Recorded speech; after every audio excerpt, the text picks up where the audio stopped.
El iter criminis. El iter criminis es definido como el camino criminal que recorre el agente del delito hasta llegar a su consumación y en algunos casos hasta el agotamiento. Se dice que dentro del iter criminis se pueden diferenciar 5 fases. La primera de ellas sería la ideación, la segunda la preparación, la tercera la ejecución, en cuarto lugar tendríamos la consumación y finalmente tendríamos el agotamiento. En la ideación se indica que nace la idea criminal, que la persona delibera respecto a ese delito que ha ideado cometer y finalmente resuelve, es decir, resuelve a que va a cometer esa conducta. Se pasa posteriormente a la fase de la preparación, en la cual se establece un plan criminal, se seleccionan medios y se determinan quiénes van a ser autores, quiénes van a ser partícipes si a ello hubiera lugar. Luego esos actos preparatorios, cuando ya inician la ejecución mediante actos idóneos e inequívocos, decimos que estamos en la fase de la ejecución, es decir, el comportamiento ya empezó a exteriorizarse.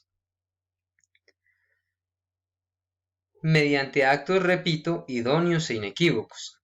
Si esos actos idóneos e inequívocos logran alcanzar el resultado, hablaremos que la conducta está consumada.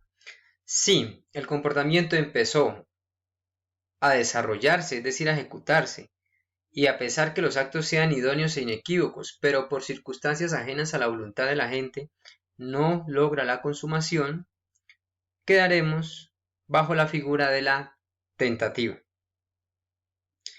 Finalmente, el agotamiento es definido como la lesión al bien jurídico tutelado. Y entonces podemos observar en algunos delitos, como por ejemplo en el homicidio, que a la vez que el homicidio se consuma, se agota. ¿Por qué? ¿Por qué se consuma? Porque se obtiene el resultado descrito en la norma. El que matare a otro, mató. Y a la vez que mató, se agotó el comportamiento. ¿Por qué? Porque lesionó el bien jurídico tutelado. Se indica que la ideación y la preparación corresponden a la fase subjetiva del comportamiento y que al estar bajo un derecho penal de acto, no tendría hasta el momento reparo penal, no tendría reproche penal en el entendido que corresponde a la fase subjetiva del comportamiento, que el derecho penal entraría a intervenir cuando el comportamiento empieza a ejecutarse mediante actos idóneos e inequívocos, porque ya las fases de ejecución, consumación y agotamiento corresponderían a la fase objetiva.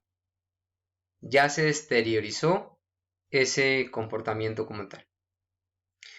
Se debe hacer una salvedad y es que pueden existir algunos actos preparatorios que a pesar de ser actos preparatorios de manera autónoma ya constituyen un delito, como por ejemplo pudiera ser en un homicidio el porte ilegal de armas de fuego. Si el porte es un acto preparatorio y la persona no tiene permiso para porte, estaría configurándose el comportamiento del porte ilegal de armas de fuego. También se habla en algunas oportunidades del delito remanente o delito residual.